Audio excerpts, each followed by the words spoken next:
Ciao, everyone. Welcome to the Cannabis Marketing Live podcast, where we cover the latest marketing trends and strategies that are most effective in growing your cannabis dispensary, delivery service, or brand. This podcast is sponsored by Mediajel. Mediajel is a cannabis marketing company that helps cannabis brands advertise through SEO, paid search, and programmatic advertising to increase revenue. Mediajel has a compliant ad network of 75,000 publishers, including mainstream news sites, meme sites, dating, gaming, and music streaming apps, and they all welcome cannabis ads. I'm your host, Guillermo Bravo, and today we'll be discussing how cannabis retailers can take advantage of SEO with a self-hosted e-commerce menu. I'm super excited to introduce Jeremy Johnson. Jeremy is a cannabis thought leader and business development manager at Dispense. Welcome to the podcast today. Thank you, Guillermo. Nice to be here. Thanks for having me on. Of course. How's everything at Dispense? How's everything with you? It's good. Summer in the Midwest is always a beautiful time, and Dispense is cruising along, bringing on lots of new clients right now, and full force with our SEO efforts throughout our whole entire client list. Awesome. Well, good to hear. And we're going to dive in deep into SEO today. So let's kick it off and let's talk about the data behind SEO. So I guess to kick it off, what percentage of cannabis consumers find a dispensary through, let's say, a Google brand search versus a dispensary near me type search term on Google? Yeah, well, I think the most important thing there is, bring it back one step. What percentage of consumers find a dispensary through Google search? And it's a lot of them, right? I mean, anytime in today's day and age when you're looking for something, you're going to Google first and foremost on your phone. So that's number one. But then from there, right now, we're still seeing, I think the majority of clicks are coming from either dispensary near me terms or branded dispensary terms. If somebody's looking for a specific retailer, they're going to type in that retailer's name plus dispensary or cannabis or near me. So that's how most dispensaries are being found through Google. But there is a growing amount of searches for brand, product, and strain related searches that consumers are looking for nowadays. Yeah, I was just taking a look at some data before we hopped on, and I was looking at about a year and a half's worth of data from Google Search Console for one of our retailers, and they had about 60% of their searches were branded terms, so people who already knew their dispensary name. Yeah. 30% was dispensary near me terms, and then the remaining 10% was strains, brand, products, etc. So that lines up. Yeah. About a year ago in early 2021, Leafly published a report saying that 40% of the traffic to leafly.com was from brand, product, and strain related searches.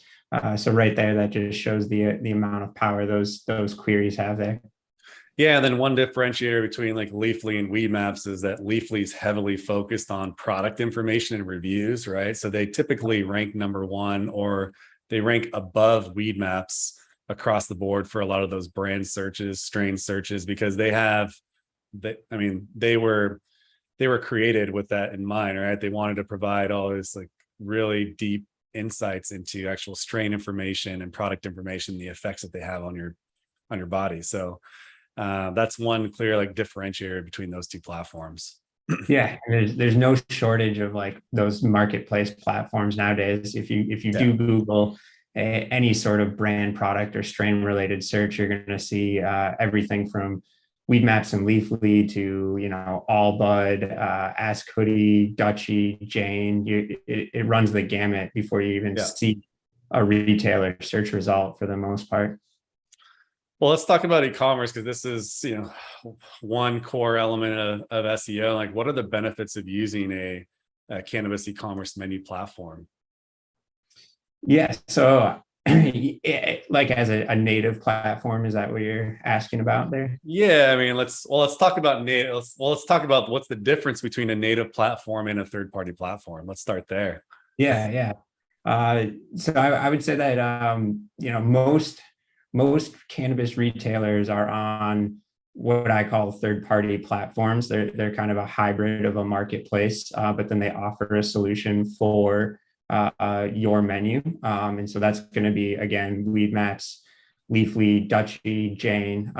They're marketplaces, but they do offer a solution for retailers to list on their website. And most often, that solution is through an iframe. And the big drawback of that iframe is that none of that content within that iframe is being counted towards your URL and domain. It's being counted towards the host.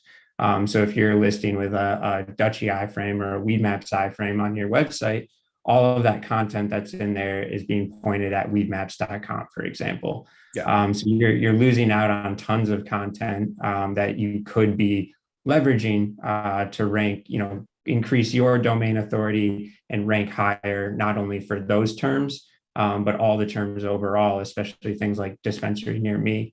On the flip side, a dedicated platform, there's only a handful in cannabis right now. You've, of course, got us at Dispense, but then you have a couple other platforms like Ola and Timber in the United States as well that are doing this kind of stuff. And the real difference there is that all of the content from those platforms are part of the site itself. There's no iframe, it's actually there, it's hosted on it, and all that content is attributed to your website. And then on top of it, you get full insight into the analytic and like user journey. Iframes are very difficult to track through like a Google Analytics, for example. And when you have everything broken out into specific product pages, you can track that user journey a lot better. So you can really understand what customers are doing on your website and where there might be drop-offs there.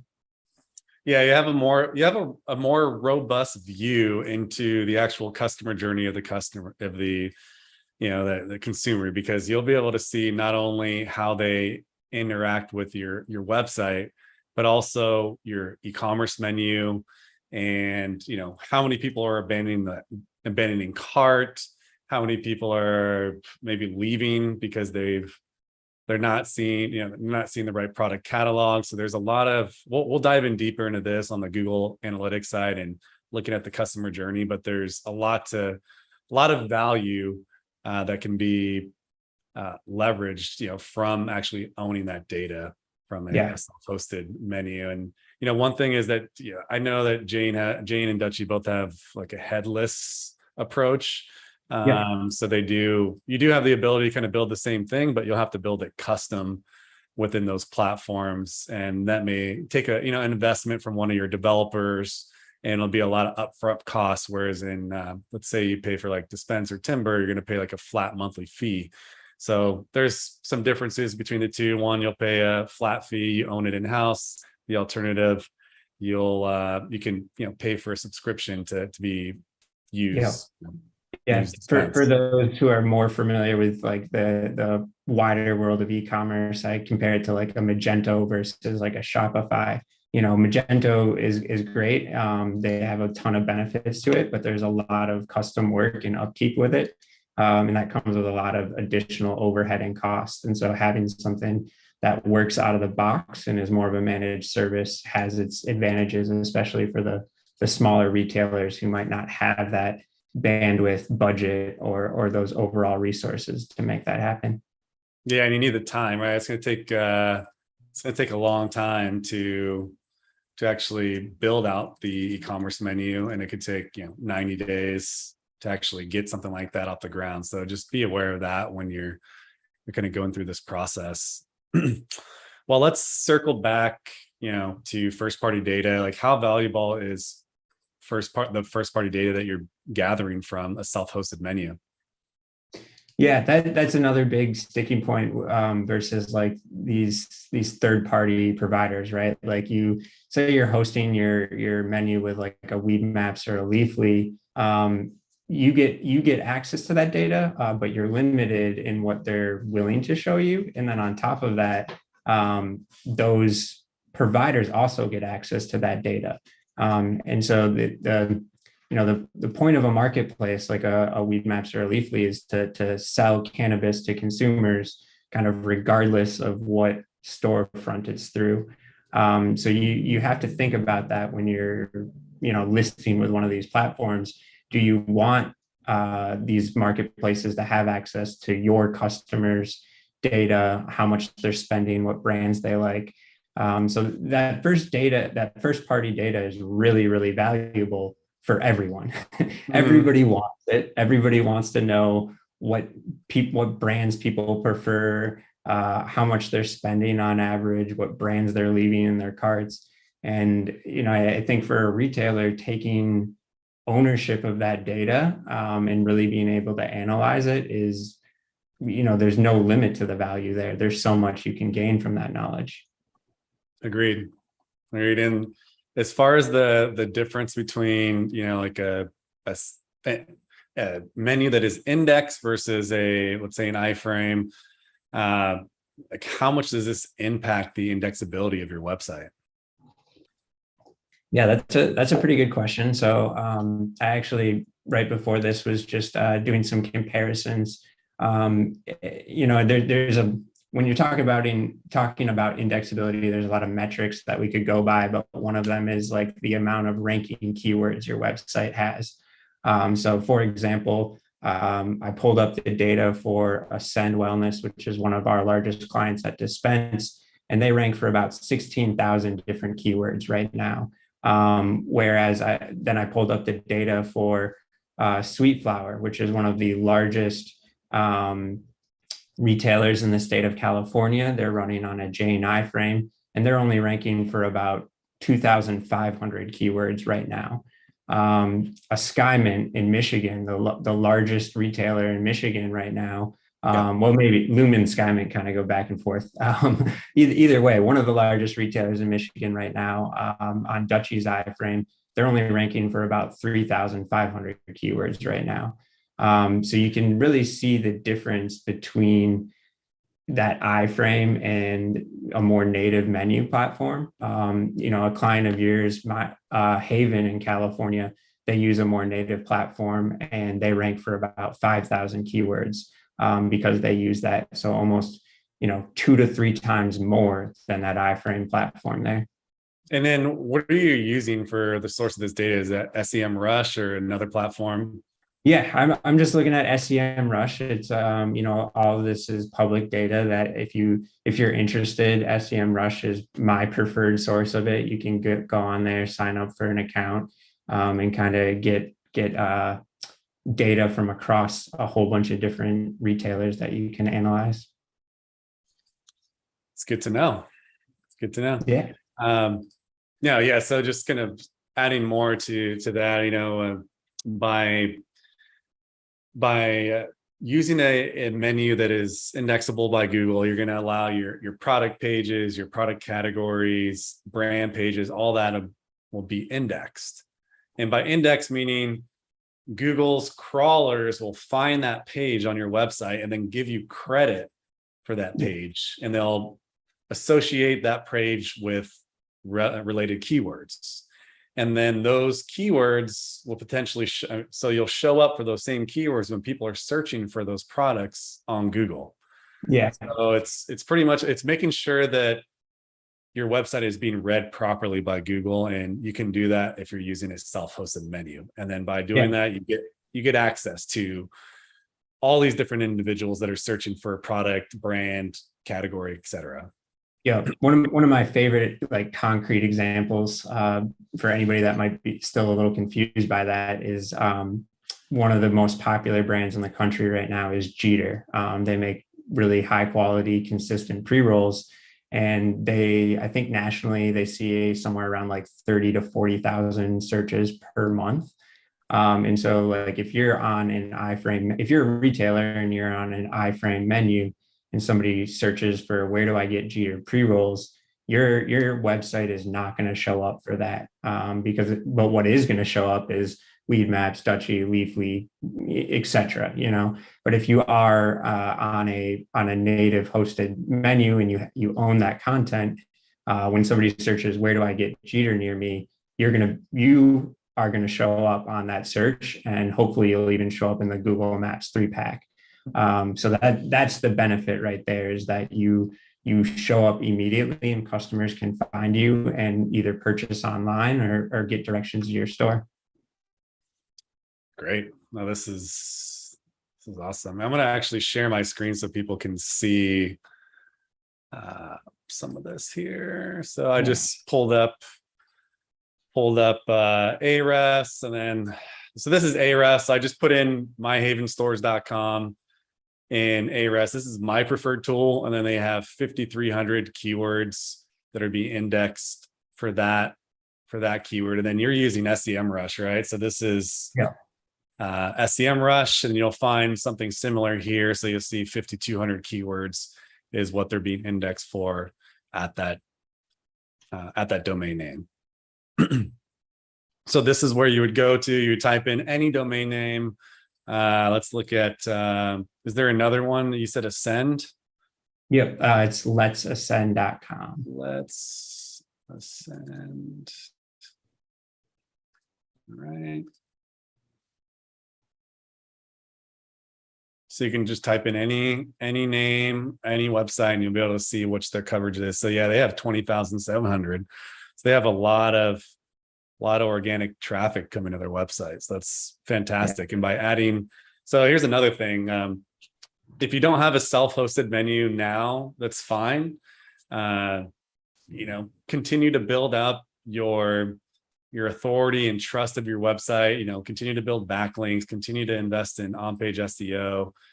And then once you're ready and you can transition to a self-hosted menu, by already investing in SEO before, this is just going to piggyback off what you already done. So the way that SEO works is like you're building your trust and authority at the top of your entire domain name. And then as that increases authority, any new content that you create will rank as well. So it's, there's a lot of benefits to investing in SEO in general, to rank for those dispensary near keywords and for your brand keywords, but then also keeping in mind that, there's always opportunities when it comes to SEO. So, as you maybe launch your self-hosted menu, then you'll start to see the benefits of some of those brand, product, and category searches come in. And if you can't wait to do that, maybe just choose a couple brands that are your top selling products and write a blog post about it just in the interim. Yeah. And then once you launch your menu, then you can just copy that content over to that brand page and you'll be all set. There's actually, I'm in Michigan. And so there's a great example of like the blog content. For example, if you're in Detroit and you Google Jeter pre-rolls, none of the search results, the top search results are Weed Maps, Hey MJ, Dutchie, Leafly. And let's do that right now. So Jeters and where? Jeter do Jeter pre-rolls, search for Jeter pre-rolls in Detroit. I can share my screen too if I have it pulled up, if that works. All right, there you go. So this is what I'm seeing. Yeah, so we've got a couple of stores in the 3-pack right there, which is great. So one trick is that if you do have a top brand that you're selling in your store, you should definitely ask a customer to mention it in the review. That's going to help big time in ranking on a local level for that. So that's a trick to get to the top rankings. But go ahead, Jeremy. And you can actually see, if you scroll back up to the top really quick, the reason that Jars is showing up is because of that review that Guillermo was mentioning there. Jars is on an iframe menu, and they otherwise probably wouldn't show up in that 3-pack if somebody hadn't mentioned that review. So that's a major point right there. But as you scroll down, you can see, obviously Jeter.com shows up, some news articles. But then I'm guessing here we'll get into Dutchie menu, a Weed Maps menu, Weed Maps store again. Yeah. My results are a little bit different. You want to show me yours? Yeah. Here we go. Let's go. Here we go. Share. All right, so here's mine right here. So what, and this is a little trick actually too. So you can either search for like Jeter pre-rolls in Detroit, or if you go into the URL, you can put in your search query, and then you can put and near equal Detroit. And when you do that, Google will automatically show you localized results for that city. So that's another little trick that I like to use when you're trying to get those localized search results. So this is literally what somebody would see if they were in Detroit searching for Jeter pre-rolls. And you'll notice again, we've got Hey MJ, Dutchie, Metro Times article, Leafly, and then at the very bottom, you see the higher path. And this is actually a dispensary in California. Yeah, it's because we do SEO for them, so that's why they're ranking. Yeah.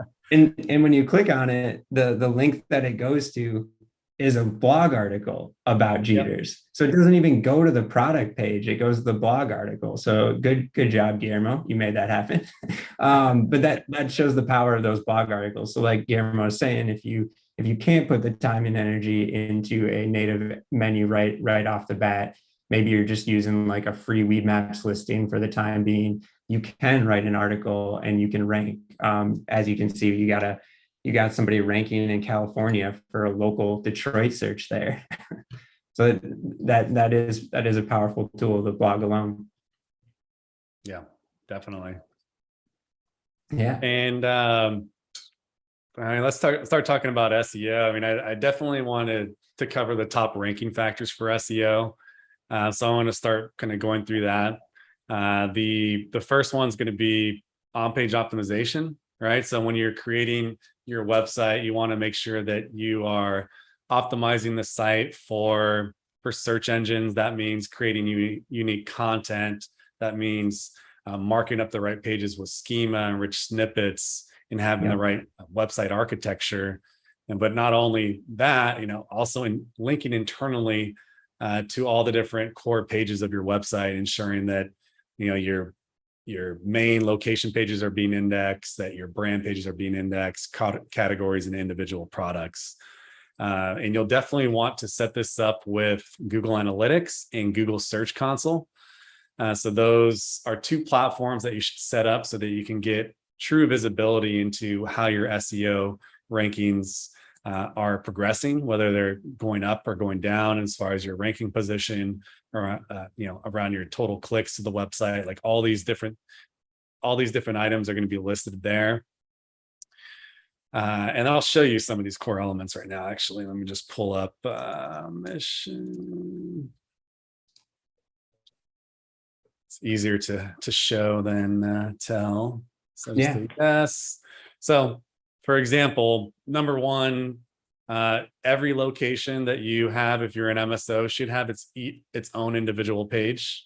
So each location should have its own individual page, even if you have multiple locations per city. So make sure that each of these has its page. You can see that the URL, I have dispensaries in the URL, I have the city name or state, and I have the city name in there. So there's a reason that we have this in there. So we want to make sure that Ann Arbor marijuana dispensary is in the title tag in the URL. We want to make sure that it's here, right? And the title tag here. So Ann Arbor, I would actually suggest to change this to Ann Arbor Cannabis Dispensary if they were to really maximize this page. And then a couple of things that we do, we add the amenities. So this is almost like replicating your Google My Business profile. And then we have manual directions in here. So this is all helpful in associating that actual page and that location with the city. Yeah.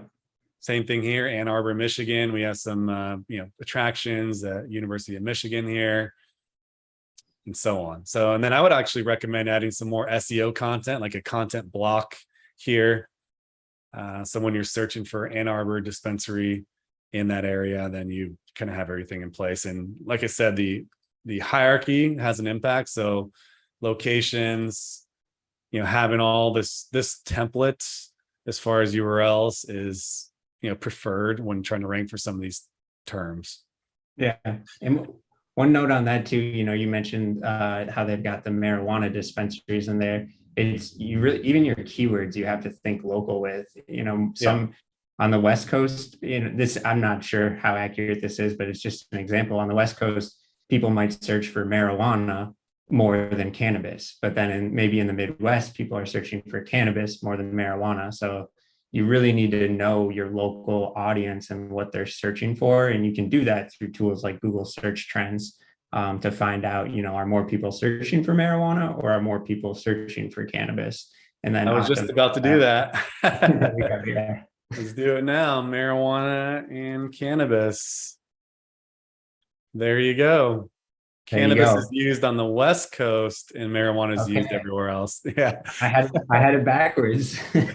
Well, it's probably because we've been in the adult use market for so long. And as cannabis professionals on the West Coast, I know that we've been exclusively using cannabis because we want to get away from marijuana because of the associations with drug policies and racism and whatnot. So, but the rest of the country hasn't caught on, right? So they only know marijuana. So it's going to take some time for the rest of the country to really catch on and start using those terms. And one thing to keep in mind too, when you're doing SEO, is that they're synonyms. So if you type in like cannabis dispensary and marijuana dispensary, they'll pretty much show the same results for those when people are searching.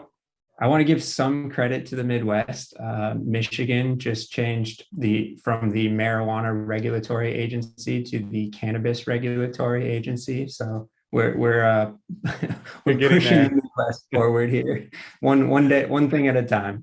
But yeah, some credit there. But yeah, like you said, the URL structure is incredibly important. But then so is the schema and making sure that the page is marked up and pointing Google specifically to certain things. And that's something that I think a lot of cannabis retailers don't do a ton of right now, unless they have the help of an SEO agency. Or in our case, we automatically point Google to that structured data and schema, both on the product level and store level. So you don't even have to set that. And there's when you do that, you see some pretty major results from that kind of stuff. So it's important to remember to set your schema and structured data accurately for Google there. Yeah. And then the last thing I wanted to bring up in regards to your SEO is like, you can do your on-page optimization. You can build an amazing website. It's indexed by Google, but until you get backlinks to it, until you build the authority, then no one's going to see it. Yeah. So I just pulled up Let's Ascend because that's one of your partners here, and I'm just using Ahrefs.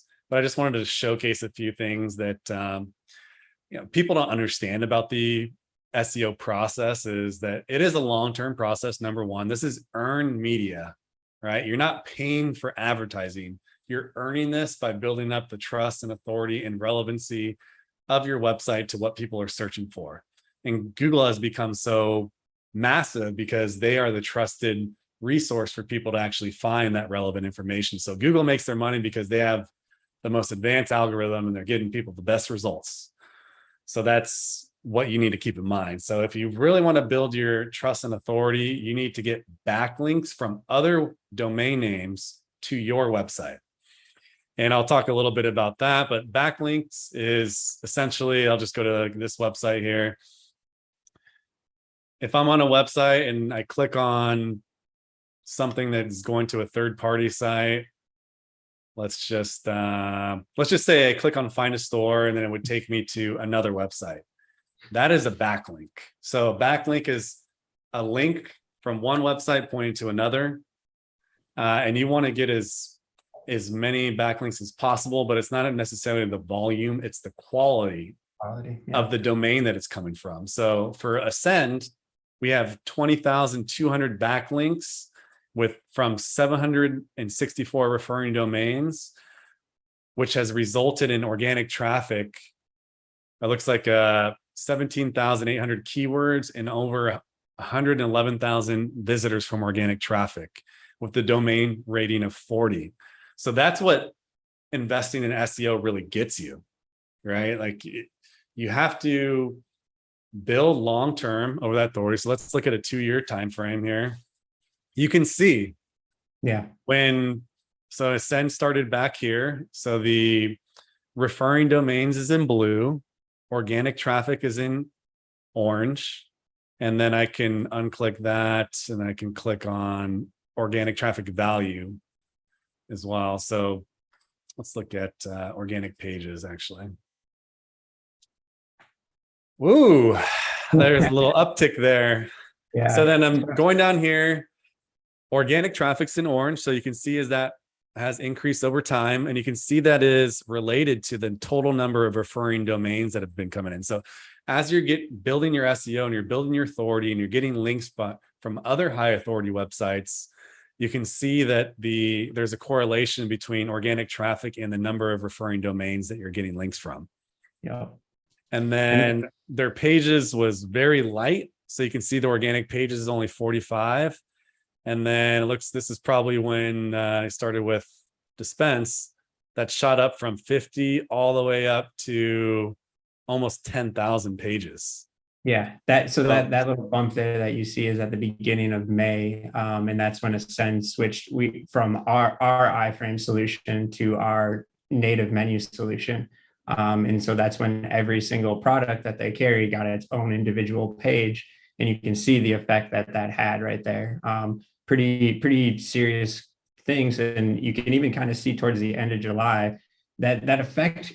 You see the immediate effect. There's the 1 month right there. Yeah. Yeah, you see the immediate effect of getting all that increased organic pages, but then you start over time, after a couple months, you start to see the real results from that. So after a couple months, you start to see the increased amount of impressions on Google, the increased amount of clicks through Google, the higher click-through rate because your average position is going up for all those terms. And then of course that leads to the end goal, which is increased revenue and more sales for your company there. Yeah. Yeah. So I'm going to pause here a little bit. We do have some questions for the audience. Cool. I have Hannah Page Michaels was asked a few questions before. How long does it take to see results from SEO strategies?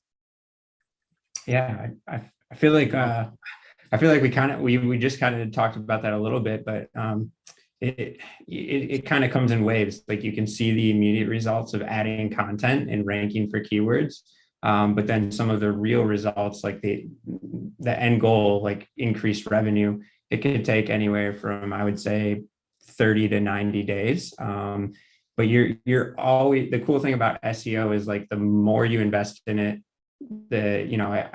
it's like the stock market, time in SEO beats timing Google. You can't fight Google. You can't you can't like game it. You just have to keep doing it to really get the benefit from it.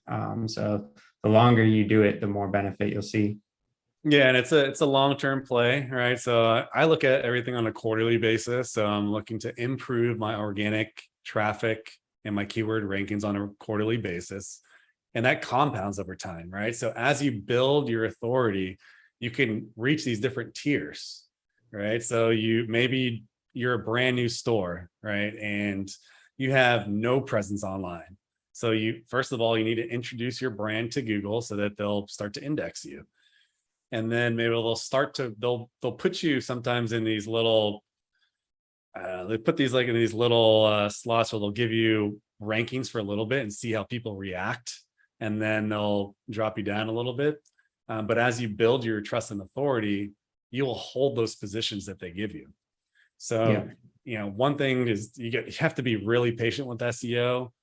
It is by far the best marketing channel that you can leverage as a cannabis retailer or delivery service. There's no other marketing channel that even compares to the sheer volume and revenue that's generated from Google. So just keep that in mind. Like if you're trying to generate $1 million from your SEO campaign on a monthly basis, then you got to invest to get there. You can't invest $5,000 in SEO and expect $1 million in revenue. Like it's not how it works. You don't expect that from anyone else, and it's wrong to expect that from SEO. So, keep that in mind. So I would give it 6 months to 12 months to really see the impact, and be patient.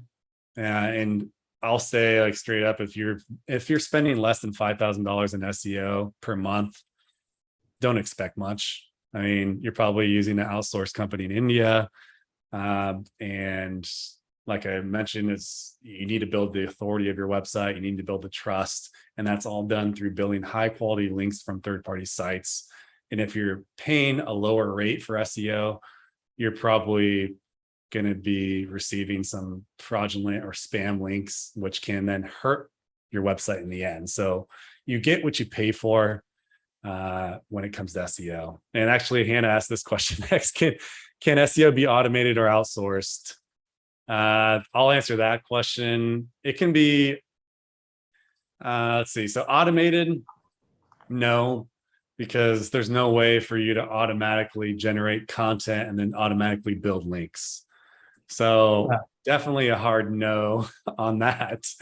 Yes, it can be outsourced. If you can use a third party, an agency, you can use a marketing company, you can use a consultant. But there is a lot of scammers out there when it comes to SEO. And like I said, you get what you pay for. So I would definitely look at the reputation of some of these third party companies that you're looking to work with before you move down the line. Starting the campaign, and I would set aside at least $5,000. I don't care if you're a small store to a medium store. $5,000 really is the minimum for SEO to like see any lift, because all the efforts and everything that I mentioned about building your authority, doing all this technical work, you either have to pay someone in-house to do that, or you need to pay a third party to do that, and engineers aren't cheap. So you really have to keep that in mind. I would put a caveat in the automation side of things. Okay. I'll share my screen really quick here, just to give an example. But so like with product data, at Dispense, we're able to automate a large portion of your SEO. And the way that we do that is by pulling information directly from your POS system. So you can see, like, if I Google, this is localized to Boston. So if I Google ED Parker pre-roll and I'm in Boston, you can see the first couple of results here: Marketplace, iHeartJane, and Marketplace a proper high. But then right below that is a dispense menu, and a couple of things you'll notice. You see the nice photo in there. That's because we're using structured data to point Google to that. But all of the information that is in this page is being pulled directly from the POS, so that the customer is not having to input any of this, even down to like when you hover over the page title there, it's automatically pulling the product name, the brand name, and the location of that store. And then, throughout there, where anything that's coming from the POS, again, even your THC, CBD details, and if there was terpenes in here, you would see that. That would be included in the description. So there's ways to automate it. But that information has to be coming from somewhere, right? So in this case, it's coming from the POS. But then when you do get down to like the more nitty-gritty stuff, like creating location-based pages like Guillermo was showing earlier, like that stuff you actually have to take the time and manually write it out. But when you're selling products, there are some fun tricks to automate there. Yeah, I would say that so the caveat to that is anytime that you're using, so there is advantages to using the automated system like that, but then there's downsides. So unique content is always king, right? So if you do have the time to write your own product description, then that is going to also help your product page rank better. Yeah. So that's a big undertaking, I know. But if you do have the capacity to actually do that in-house, then that's going to give you a huge leg up on your competition. Yeah, one of the fun things that we do on our end in our SEO settings is we allow you to set your your product description and your page description, and we have different variables that you can pick from. So you can kind of compose a unique product description by saying like, hey, I want to include the terpene details and I want to include the brand details and THC details, and we'll automatically pull that information. But somebody else could easily just copy that strategy, obviously. So it does pay to like go full unique description and title and all that stuff there. Yeah, 100%. And let's switch gears a little bit here. I definitely want to spend some time talking about e-commerce tracking and why that's another fundamental part of your business that you need to set up so that you can make like clear decisions on what's working and what's not. So I'm going to pull up my screen here and kind of go walk through Google Analytics. So the first thing that you're going to want to do is you'll want to set up Google Analytics for your shopping cart.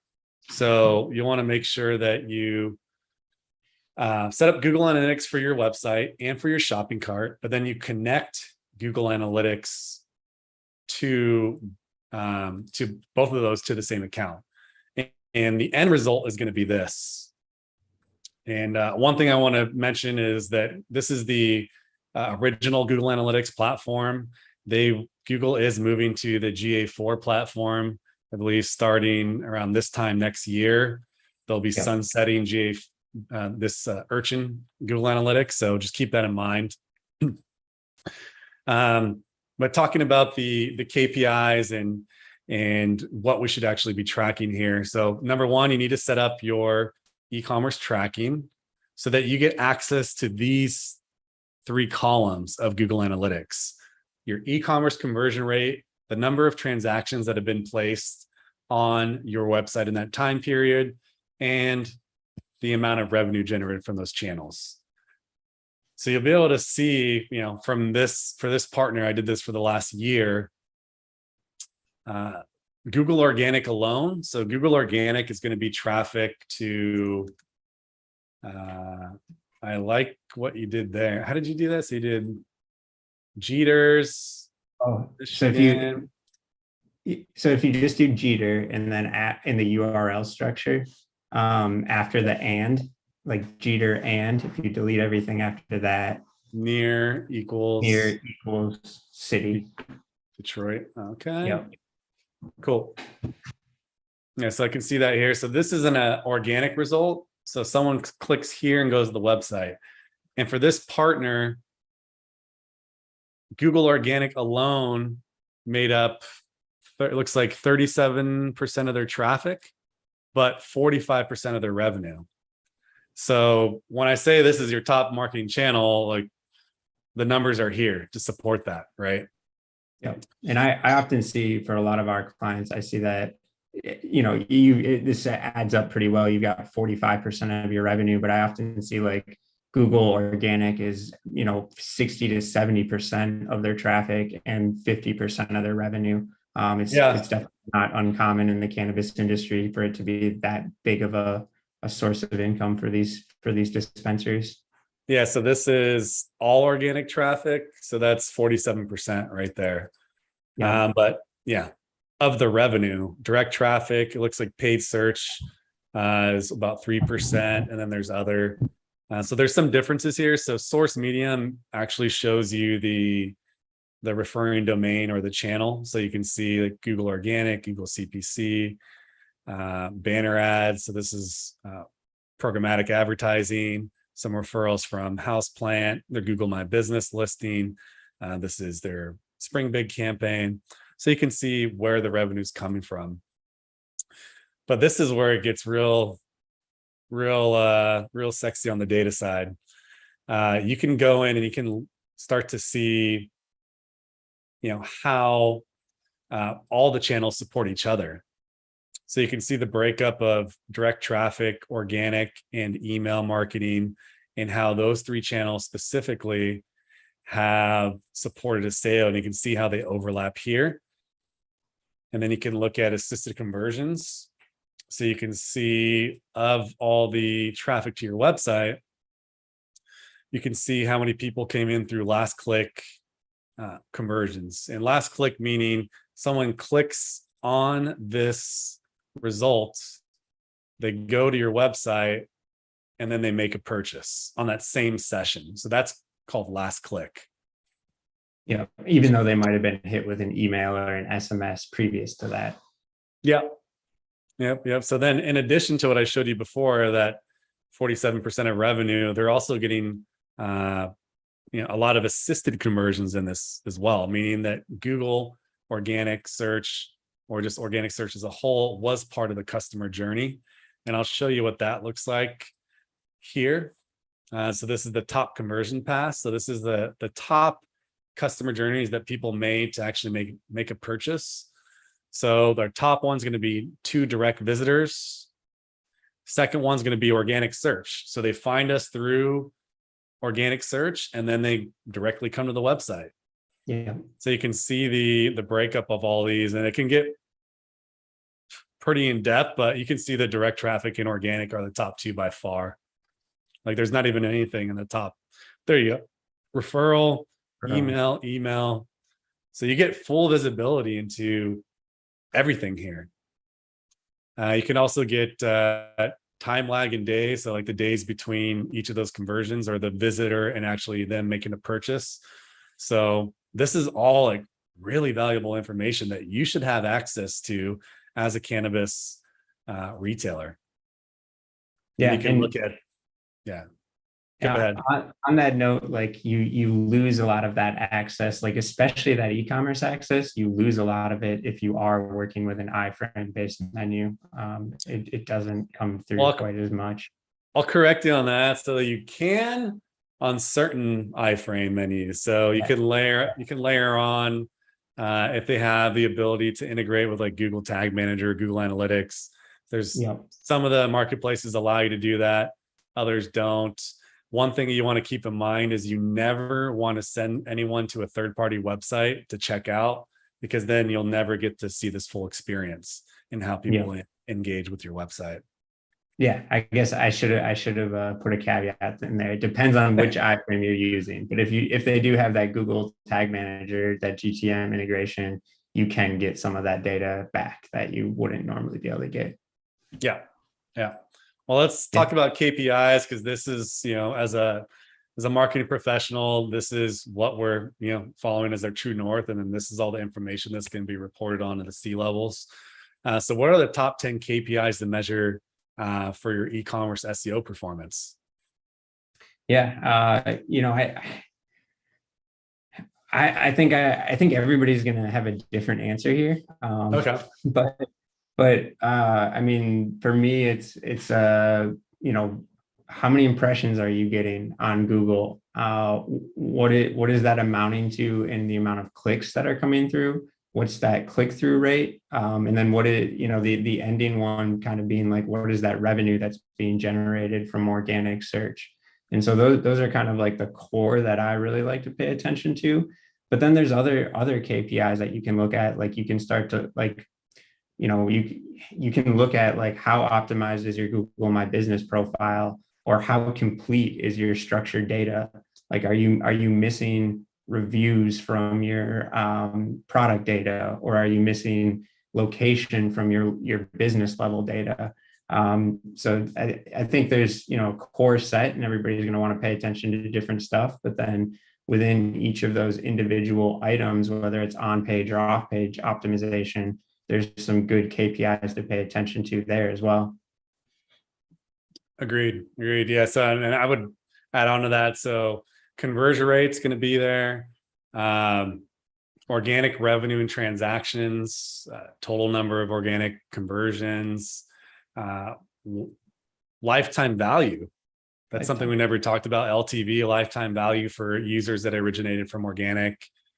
New versus returning customers.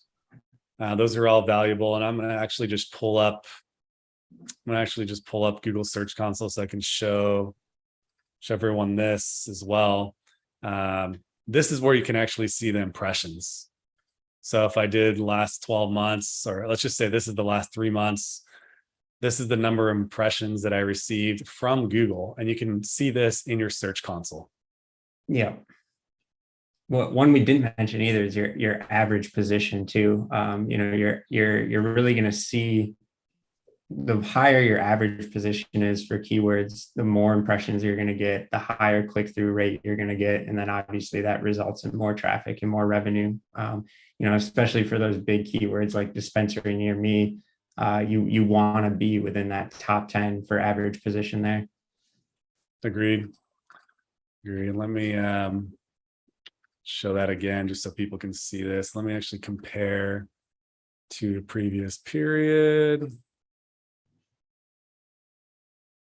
And take a look at this. So this is just comparing to a previous period. So, for the last 3 months, we received 1.27 million impressions. And before that, we received 1.1 million impressions. And then this time period, we almost got, we got 6960 clicks. And before that, we had 6790. So you can see the uptick and clicks and impressions quarter over quarter. And then you can see the average click-through rate. So that's people that see your brand in search results, but then click on it. So what percentage of people who see you click on it? And this is 5.5 over the last three months. And then before it was 6.2. So there was a slight drop there. And then the average position dropped a little bit. So we were 22 before, and then now we're 25.8. So this is all stuff that you want to measure long term. Like we said, like SEO is a marathon, more like a triathlon, not a marathon, because there's a lot of legs to it. So just keep that in mind. Like in that example, you might have started ranking for more keywords because you were getting more impressions, but some of those new ranking keywords, probably their average position was lower. So that's most likely why the click-through rate went down. But you were still getting more impressions overall. And more clicks. And more clicks overall. So and then, it's not every time that your click-through rate goes down is that a bad thing. It could just be because you're ranking for new keywords and you have to build up that average position. Sometimes your graph, sometimes, it might look like it's nice and flat for a minute, but then you'll get a nice bump and then it goes flat again. But that's all part of the stages of growth there.